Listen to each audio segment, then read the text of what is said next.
Hey, you're gonna love this interview with JT Garwood, the co-founder and CEO of Bttn. They just raised $20 million from Tiger Global. He talks about how they did it, how they got their two-sided marketplace off the ground, and the benefits of hiring his dad to run operations. All that and more, stay with us.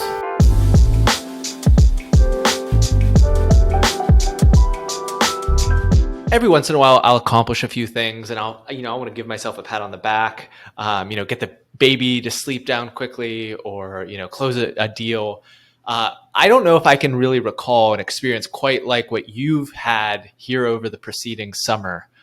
You graduated from your MBA program at Syracuse 2 months ago or so, and then 1 month later raised a $20 million Series A at a $110 million valuation for your business.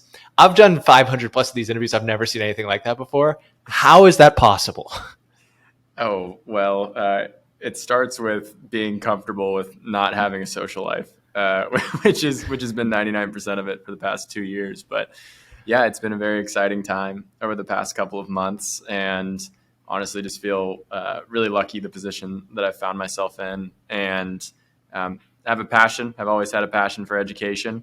And so the MBA was always a no-brainer, something that I was going to do regardless of what was happening with work. And then Bttn's just been on an absolute tear. And so the recent investment is just more validation of our hypothesis, and really excited for what's to come.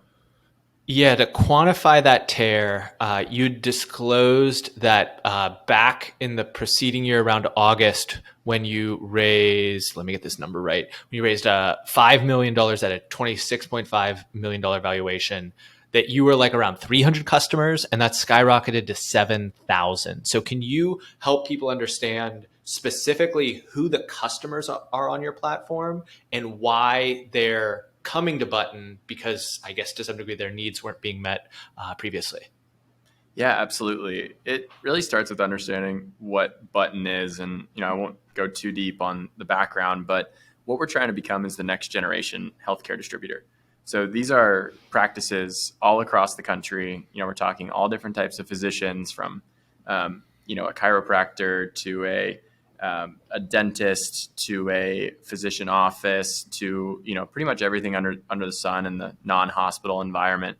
And we identified a gap in the market, which was these folks don't have anywhere on the internet that they can trust to go shop for their medical supplies.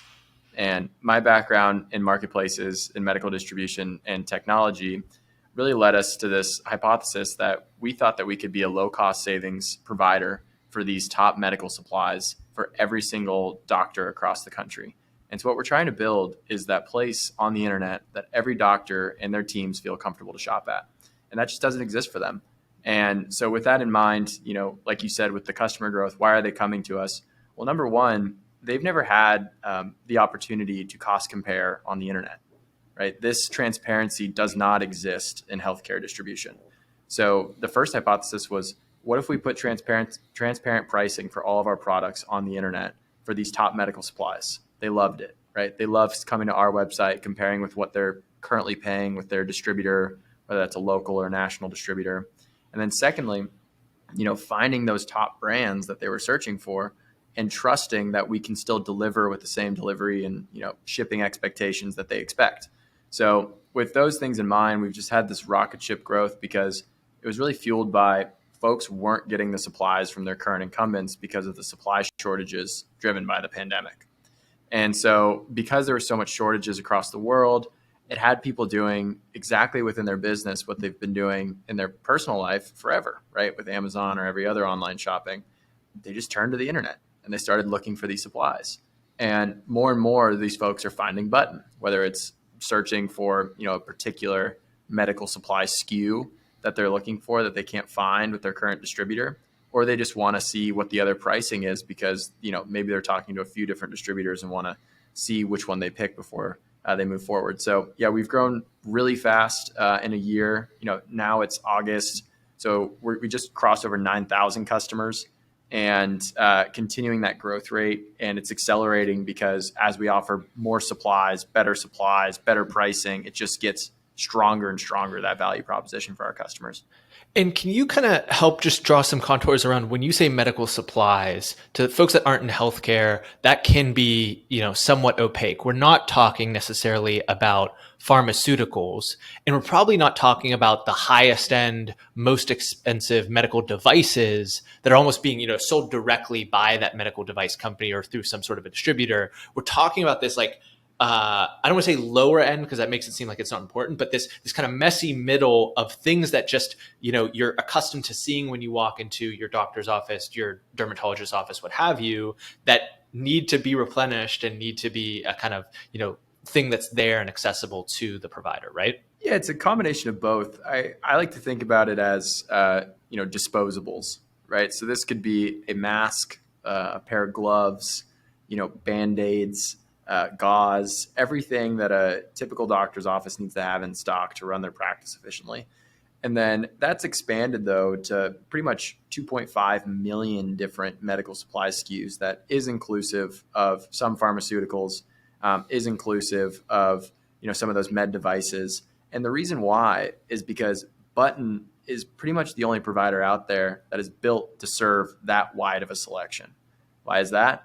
Because we get to work with many manufacturers and many distributors to source from them directly, making it theoretically the place on the internet that these doctors can have the one-stop shop. So today we only have 2.5 million, which sounds like a big, the fact that I said only before that is ridiculous, but we will scale to offer 100%, whether it's those medical devices, those x-ray machines, all the pharmaceuticals. But today it's really serving that core component of disposables plus everyday needs for each one of these offices. And the benefit of that is if you've scaled from 300 to 7,000 to now you're saying 9,000 customers, the disposable item purchase is what creates repeat buyership, which creates higher LTV. Yes, if I've bought these lower end products from you forever, and you start offering the higher end, you can kind of see how that annual value per customer goes up. But really, like that's almost like the core premise of the biggest CPG companies is they sold us our toilet paper, our soap, these things that need replenished at a personal level with regularity. But I'm guessing that those that had the previous relationships with these healthcare providers were kind of like those legacy CPG players where they got fat and happy on these really big margins. And now you identify yourself as the disruptor ready to kind of mess things up. Yeah, exactly. You nailed it on the head. It's really coming back to, what I put my thumb on is two core things that are fundamental for any marketplace. Number one is our cost structure, right? Is just lighter, easier, and less expensive to run Bttn than it is to run one of these classic distributors. Why is that? We don't carry the cost of the logistics, or we don't carry the cost of those distribution centers, of those warehouses, of all the inventory that goes onto that. That tangible cost savings, we turn into real cost savings for each one of our customers and how we price our products. And then secondly, because we're an e-commerce platform, we just don't carry the same SG&A expense that every other business across the world in the space has a lot of. And so we're reducing that by 15 to 20% on average. And we take that 15 to 20 and we inject it directly in the price of our products. So this industry has been left behind really when it comes to this technology wave and this digital transformation that we've seen across every other industry. And then the second part, besides that cost structure that makes us less expensive, is what's happening today are the sales reps that sell for these distributors, these practices and doctors, they actually have pricing control. So they're able to set the price of the product that it's sold to each one of the doctors. So this is why you hear about, one dentist next to another dentist that are paying vastly different prices for the same set of products. It's because of their ability to negotiate and to do things. And I just find that fundamentally wrong. And I think that this is why this industry in particular is begging for transparency, because if we just put the price of it out there and we don't incentivize our sales teams based on their ability to mark up the price, we pay them on how much of the supply can you sell. I fundamentally believe that will result in a lower cost of healthcare for all of us as consumers, because the cost to run your practice lowers and lowers and lowers, aka the cost of care lowers and lowers and lowers.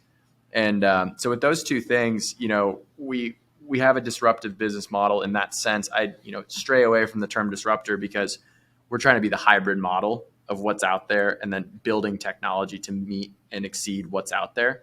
And it's really important for this community to understand we know where you're coming from, right? Not that we're the big bad wolf tech coming in and trying to reset the way and carve out this new future. It's just, hey, we can save you a lot of money and make your procurement really easy. Yeah, that's definitely a better element to focus on. But there is a reason that, the marketplace businesses have been some of the VC favorites and, some of the fastest growers once they hit that scale, because you can kind of see the positive upswing of a platform like Italic or Alibaba, where more customers beget more suppliers, beget more customers, beget more suppliers. And I want to just harp on something that you said there, make sure that's tangible for folks that might not necessarily be aware of it, is you get to be this asset light middle layer because you're not necessarily, at least not yet, storing or facilitating, storing any of these products. You're facilitating the manufacturer, existing distributor, getting it to that endpoint that needs it as efficiently as possible, which is, Alibaba's kind of whole premise is you can go directly from that manufacturer and have them ship a big pallet of stuff to your house if you want. Exactly. You nailed it. And the analogy I love to use for this is the two companies that people know the most about, which is Airbnb and Uber, right? And understanding their supply versus who they're up against. Right? For Airbnb, they don't own the hotels, right? They don't own the places that folks are staying at. And that means that their business model can be fundamentally less expensive because you don't have to pay for a hotel, you don't have to pay for the lights, you don't have to pay for all of that expense that comes along with it. And same thing with Uber, right? They don't own the taxi cabs. But let me ask a question about that though. So both of those platforms, or both of those marketplaces specifically, were partially responsible for bringing new inventory or new supply that was otherwise not on the marketplace. People weren't monetizing their car, they weren't monetizing that spare room, and now Airbnb has long-term rentals that would otherwise would have been on VRBO or something. But specifically with my understanding of your business is Italic and Alibaba went to these manufacturers, went to these entities that were already making stuff for people, but they were sending it off to some wholesale manager, wholesale buyer, and then they were parceling it out and taking their cut through. And effectively, the efficiency was gleaned from saying, "Hey, we know who wants the stuff. Can you just send it right to them, and let's both benefit from that?" Is that a fair characterization, or is that not so much how it's working with you guys? Yeah, no, you again hit it on the head. It's the supply constraints come in all different sorts of shapes and forms. I think all marketplaces have that question, and there's a little bit of different variety. I think Alibaba is a great example. We're definitely more like a Drizzly, right? Alcohol delivery. We're utilizing existing distribution to get to the end customer, or an Instacart, right? Or a Amazon, right? Pre-fulfillment centers. And so it's the same exact pitch that you're talking about. It's just quantifying it for folks seems Airbnb and Uber, the ones that are easy to latch on to. Yeah. Got it. Cool. I just wanted to make sure that I understood that nuance correctly. And because I'm not an expert in medical supplies by any stretch of the imagination. And I'm really curious about getting started in a space like that, because you said the marketplace and the kind of software background. And I understand that your co-founder did as well, but actually getting on the ground and learning the space. But also the hardest thing about these marketplaces is getting the first folks on the platform. Because you show up, you open up an Uber app and there's no cars, or you open up Airbnb and there's no houses, you're not going to have a very good time. So talk to me about getting to the ground, learning the space, and actually getting that first, we talked about 300, but even just dozen customers to actually use the platform. Yeah. So in the part of how I learned the space, it goes back to, I had this awesome career at Microsoft. I can never give enough kudos to that organization for teaching me so much about business and about technology. And I just had that itch to go do something. Nothing was going to really satisfy the craving that I had to keep climbing and to go faster and to build. And so around that time, I was approached by two of my friends who were building a blockchain marketplace. And that was really exciting to me. And we loved the concept. And this was right around the start of the COVID-19 pandemic. And just it all worked out of we were trying to pick which category we could apply this really awesome blockchain technology to serve people that have, a transaction problem, because the theory was that we were going to make a safer, more effective B2B transaction over the internet with blockchain. And so during that time, we started to read about what was going on with the medical supply shortages and how hospitals, I don't know if you remember at the beginning of the pandemic, were just getting ripped off. We're talking huge amounts of fraud. We're talking multi-million-dollar checks being cashed and inventory never getting delivered. Worldwide shortages for many of these things. And at that time, just to further emphasize the point, we interviewed Ben Hunt, who was literally managing these direct orders of PPE from manufacturers, distributors all over the place, and getting them to these rural hospitals in particular that just didn't. They were at the absolute end of the line, and they just needed their healthcare workers to have masks and have enough of the PPE that they needed. So that we'll link that for folks, but that was hyper salient. It's almost like feels like forever ago now, but you're dead on that was grabbing all the headlines rightfully. Insanity. There was no word for it. And that was the exact space that I found myself in, drinking from the fire hose, right? Trying to get resources from manufacturers directly, particularly in China and Southeast Asia, over to the United States as fast as possible and making sure that their money went somewhere with our technology. And so during that process, I became an expert on healthcare distribution, right? I was sourcing internationally. I learned it from sourcing to hospital, which is much different how most people learn it. They usually start at the hospital procurement and then work their way backwards. But I had that unique perspective of I've never been in this industry. I don't know what I don't know. And I was just so curious about why things were being done the way they were. Like, why were these intense contracts in place with the hospitals that didn't let them go to new distributors? Like, why was that? What is a group purchasing organization? What is a GPO? How does that impact the customer? Why are there different pricing tiers? And I would just challenge everything that I ran up against. But that business was specifically serving hospitals and rural hospitals and, larger health system environments. And so that, the big insight I had there was, even though that financially, the business was going really well, I would get into meetings with hospital CFOs and CEOs that we were trying to pitch to help them with their supplies. And they, I said the word blockchain and just went straight over their heads. They're like, can you get me supplies or can you not? And I said, yes, I can. And so I realized, it wasn't necessarily the technology that they cared about. It was the value that we were bringing at the end of the day, which was secure transactions for these critical products. And so we ended up selling that business in January of last year. And I wasn't ready to give up on healthcare distribution. I had seen things that I couldn't unsee. And I fundamentally believed that, like you said, the rural hospitals were at the back of the line. Imagine if you were a dentist, right? Imagine if you were a chiropractor, a dermatologist, right? A surgery center.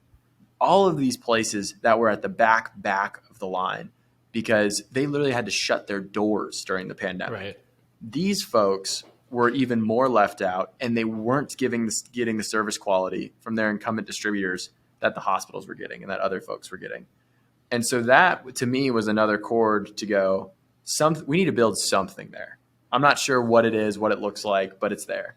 So my co-founder, Jack's, my best friend in the world. And we've, grew up together, same college, both went into technology after we graduated, and then met up at the first company, and then now here at Bttn. And essentially we were sitting on a beach in San Diego, and we look at each other and we're like, well, what do we do now? We sold a company. What should we do? And he had that same sort of intuition about marketplaces, and the marketplace model could fit here, but it needs to look different. And so we're big fans of marketplaces, students of marketplaces, like I mentioned. We love B2B marketplaces. Fair is an all-time favorite of ours. And we said a B2B marketplace model might work in this space if we don't target hospitals, we target alternate site physicians. And so with that just little insight, we launched Bttn. And so this gets into that's how I got familiar with the space. But that first 300 customers, so that was probably February or March of 21. And I wish I could give you a great explanation about how we had this very thoughtful strategy of indexing products and SEO and, this great marketplace takeoff. But quite literally, we had Jack, myself, and three others that just started to call local dentists and local doctors and said, do you need supplies? We have this great platform called Bttn. And they would, hang up on us. They would say, we don't want to talk. But it was direct sales. We were going door to door essentially and trying to get people to buy our products. The good news for us was that there was still a lot of supply chain tumultuous, activity going on. And so there was a shortage still. And we had the product that was in shortage. So how people got familiar with Bttn was they would come to us and say, okay, yeah, I already have my distributor, but I'd love to purchase this from you. And that was like masks, gowns, gloves, COVID tests, you name it. And we would go, great. And they started to realize that our prices were 20 to 40% less expensive than what they were buying from their distributor before the pandemic. And so they said, how are we mid-pandemic and you're saving me 20 to 40% right now? And so they became, like you said in the beginning, the lifetime value of these customers is huge because they start off with, wait, I can save this much on a couple products. What happens if I give you the opportunity to sell me all my products? And so as Bttn has grown and we've grown our catalog access and supplier access, it's really taken that turn because they realize that they want to buy more from us. It's an easier experience. It's less expensive.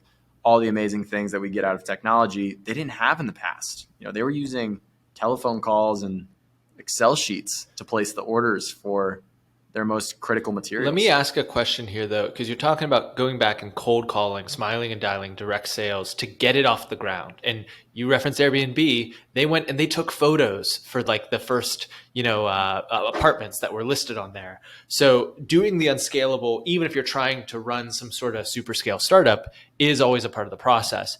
It sounds like you had this really, really good product market fit that not everyone has from the earliest days. Sometimes it takes years to uncover, sometimes it's never found. That being said, how, roughly much direct sales did you guys have to do before it really started to pick momentum? Was it 1 week, or what are we talking about here? Probably 13 months. We were going after our market, the flywheel wasn't flying. We had to get our name out there. We had no brand. We had the incumbents in this space are steeped in their ways and just hard to disrupt. And so we had to knock the doors down of every single doctor that we sold to for probably the first 13 or so months. I would say it's only the past 3 or 4 that our flywheel has started to really spin, and we see the crazy, e-commerce growth, and we see the digital growth. And, but that direct sales model still is a very important part of it. I'm sure it's still a part of it because you're trying to now target the bigger healthcare providers, and it's kind of more of an enterprise sale to integrate with their existing process versus some solo dentist that they can kind of make a more expedient shift in their behaviors if the savings is there. Yeah, we're still super focused on those single dentists, and that's our primary customer set. And you'd be surprised. Outside of the hospital, there's still over $75 billion a year spent on medical supplies by those dentists and single family physicians and, you name it, even like the veterinarians and derms and all those groups. And so, yeah, we've stuck pretty hard on that category, but we are expanding into, more of the multi-practice, maybe it's a group of dermatologists or a group of surgery centers. And then rural hospitals is also a primary focus for us from the ground up. So let me ask a little bit more about that kind of focusing, niching down, and expanding, because I've watched some other times that you guys have talked about what you're doing, and you'll say B2B marketplace, and I empathize with when you're trying to raise money from a tiger, from some of these players. You really need to say here's the big old vision, we're planting our feet, we're swinging not just for a home run, but for a grand slam. But at the same time, there's a pragmatism and a focus to saying here is the first niche or niches that we're hyper fixating on. This, using Uber as an example, it was black car for fancy people first before it was like Uber X, where you just jump in a car with 4 strangers and go around, right?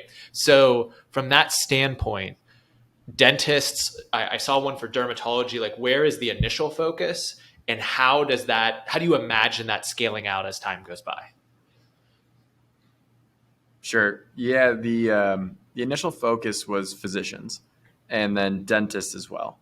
And the reason why was because these folks were still seeing people during the pandemic, right? Their doors weren't completely shut. And the other types of physicians, like the chiropractors and the dermatologists, they had to adjust their business for longer because of staffing and supply shortages. And so they kept their doors closed a little bit longer and weren't as in high demand need for these supplies. And so we knew that we had product market fit with those two customer sets. And what we found though was that they all have a similar flavor, right? They're all by, it's like the 80-20 principle at work. There's these 20% of core products that 80% of all types of doctors buy. Those are the products we had. So we started with, okay, maybe we can expand a little bit out of just the dentist and the physicians. Maybe we can go target a surgery center, right? Or a physician clinic or a veterinarian office, right? Or you name it. And so as that started to bubble, we realized that the product market fit could actually be much bigger. And so as we've scaled and as we've gotten, it's all for us dependent on supply access, right? If we don't have the product, we can't sell it. And so as we've scaled our supply, as demand has, continued to grow, the product market fit has actually put tremendous pressure on our supply side because customers want to buy more from us. But sometimes we have to say, we don't have that manufacturer, right? Or we don't have that distributor. But customers are wanting that to happen. And so Bttn's scaling very fast on the supply side, but that's the constant constraint for us. So can you just walk me through the system that you've had to build for when that customer comes to you with the novel supply request? I like, once again, I don't know the whole universe of medical supplies, but let's say it's like when people scrape the inside of their left nostril, like something like just so obscure that like 99% of people aren't experiencing this, but this doctor like is the nostril expert. Definitely. So today what exists is, let's say you're searching for that device and you have a SKU number, you type it into the internet, and what would pop up is most likely the manufacturer itself that makes that product. If you clicked there and you're looking for it, you need to buy it, you'd be directed through a sales channel that connects you with a regional distributor that sells that product. And then you'd have to wait, and then you have to do a little bit more. Then have to vet you and say, well, we have to run a credit check, and we have to do, a background check, and we have to do all these things before you purchase. And it's just really tedious barriers to entry after barriers to entry. And so the first thing for us is just being the website that pops up first, right? When you search that product. So there's a huge indexing part of this equation. We have 2.5 million products. We only have about, I think, 14,000 that are live on the platform today.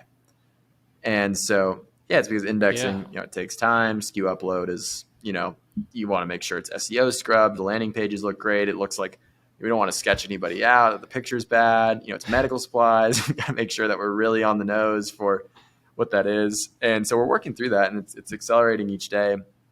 But if we're the place that is landed, it's just getting the products up there. That's our number one priority. The second priority is, let's say they do search a product, Bttn pops up for maybe a similar product. They search our catalog, can't find it. We have digitized a lot of the sales process as well. So chat immediately, is a huge portion of our business. And it's because, a doctor has a question. Hey, is this the same product as that? Or, hey, what does this product do? We have subject matter expertise here at Bttn, the clinical knowledge to say, yes, this is what it is. This is what it does. They go, great. I don't see it on your website. They go, yes, we have that in the catalog. We'll send it to you, an invoice to you directly, or, we can pick up the phone and chat. So chat's one. Second one is obviously we have our direct sales channels. Those product requests, we have a submission form live on the website. That's kind of basic, but more importantly, these doctors and buyers are really used to talking to someone before they make a purchase. And so we realize that, and that's why we've developed even more so our sales team to be able to meet those questions. And so we have a large digital sales team and telesales team in place to make sure that we're available when a product that they're searching for, they can't find on our website. So you've referenced sales here. I want to ask one of my last questions here, the way towards wrapping up. On this show, we have talked with a lot of family businesses, and the usual, we've actually got one that just dropped of a print business, and it's a third generation print business. And, he took it over from his dad took it over from grandpa. You've run a little bit of the opposite playbook. You hired your dad, who's now COO at Bttn, just here in the last couple months, in addition to raising all this capital and graduating from the MBA program. So tell me about that move, that dynamic. That's something, we're talking about less than 1% of 1% people get to do in some way, shape, or form. So tell us about that. Yeah, I feel incredibly lucky to get to work with my dad every day. It's amazing because, I grew up, my dad was in wireless and had sort of rode that wave with both Verizon and then T-Mobile as a sales leader. And so I was surrounded, from a very young age with just, business people, salespeople, folks that are highly motivated. Those are still my mentors to this day because of his network. And a lot of Bttn's success, I have to credit to his network because we were able to, get in touch with, the right mentors, advisors, folks that have, built these things before. And he was with T-Mobile most recently and had this, astonishing career. Was with them through, the chaotic rise, as well as, the merger with Sprint. And he was coming to that point in his career where he was looking for what's next. And Bttn was just an idea, and he was, what we call it is dadvising. He was doing dad salting. He was, just being a resource for us. And it sort of turned into, well, hey, it's going pretty well. And, it was just sort of this dynamic of great two-way respect and interest in building something, that was much bigger. And, I think I caught him gearing up for retirement. And I said, you still have too much energy, to go, sit on a beach somewhere. And, he's just such an expert in sales and operations and marketing. And it's to work with that caliber of person. And it's not just him. Our senior leadership team is impressive. And I think that's what investors like a lot about Bttn. We also have Steve Nielsen, who is the former CEO of one of the biggest incumbents. He's now the president of our organization. And so we just have these hitters on the team that have done it before. And so when the opportunity presented itself that we needed, a COO, I floated the idea. He said, I've kind of been thinking about if you were ever going to ask. and it was this beautiful conversation. And I just have so much, I respect him. And I have always been, obviously, like every kid, I just adored my father, and seeing his craft that I only heard about as a child at work every day is unbelievable. And I think that everybody at Bttn can say just having him here has been one of the greatest level ups that we could have ever done because of the expectations and the way that he holds everybody accountable. So it's fun. It makes when we go home, family dinner is a lot more more fun. I'm jealous. I know that, on one layer, it's a part of the startup story to be able to inject the wisdom and the experience into the new upstart kind of fresh idea is a huge accelerant. But even at a personal level, just to get to spend more time with your family in that context and see that other side of them, it's not the same experience, but, my mom made it relatively well in industry, and I'd kind of only get secondhand what she was dealing with and all those other things, but to actually see him in action is a real gift. So that's really cool. I saw that, I was like, man, that would be a dream come true if that could happen one day. Yeah, it's beautiful. Right on. And we're really awesome. Well, JT, this has been fantastic. I want to make sure that everyone can check out Bttn and all the stuff that you guys are up to. And before we ask our standard last two questions, is there anything else you were hoping to share today that I didn't give you a chance to? I would just love to give a quick shout out to all the healthcare workers that have been impacted over the past few years because of the pandemic. Something that we hear about, but seeing it up close and personal, it's unbelievable what they've had to go through and the human impact there. And can you imagine, not only is a global pandemic happening, but then you have staffing shortages, right? And then you have supply shortages, and you have all of these things that literally change the way that you live forever because of it. And I think that we've sort of forgotten what that impact is. And I really think that Bttn is a solution that's going to help give back some of that time that these nurses and doctors and other healthcare workers are going through. And I don't want to underestimate the impact that this solution can have. because of what's been going on. And so I always like to make sure that I do a plug for that, because my heart is fully aligned to making their Amen life to that. easier. Beautiful note to wrap up on, JT, and I hope that you guys continue to act on that mission. For folks that want to follow along, learn more, check out all the stuff you guys are up to, what digital coordinates can we provide for folks? Yes, please give me a follow on Twitter if you want to hear Bttn updates, healthcare industry insights, and very poorly delivered sarcasm. It's at JT Garwood. And you can find me on LinkedIn, Instagram, all the same handle. Yep. And the website is buttonusa. Is that right? Yeah. And then for Bttn, we're very active across all social, Bttn, and then our website's www.bttnusa.com. Classic tech startup. Get rid of all the vowels, huh? I believe expensive. It. Awesome. We're going to link all that in the show notes for folks to learn more. Going deepwitharon.com/podcast for every episode of the show, or in the app. We're probably listening to this right now. Before we let you go, JT, I would like to give you the mic one final time to issue an actionable personal challenge to the audience. Yeah, I love this question from the podcast that I've listened to from you prior. And honestly, I thought a lot about this, and it spoke to something that I've been trying to do every single day and has worked wonders. And it goes back to just making the decision every day to choose positivity. And so my challenge would be for every one of your listeners to choose positivity today and choose positivity tomorrow, and keep on waking up and remember that that is a choice. And that when you can choose positivity, the different impacts that can have on your life are frankly unbelievable. And it's become a part of my daily affirmation is I choose positivity every day. I freaking love that. And I have nothing to add, because that is exactly what everyone should be doing. If you're not doing it, start today, start tomorrow, start immediately.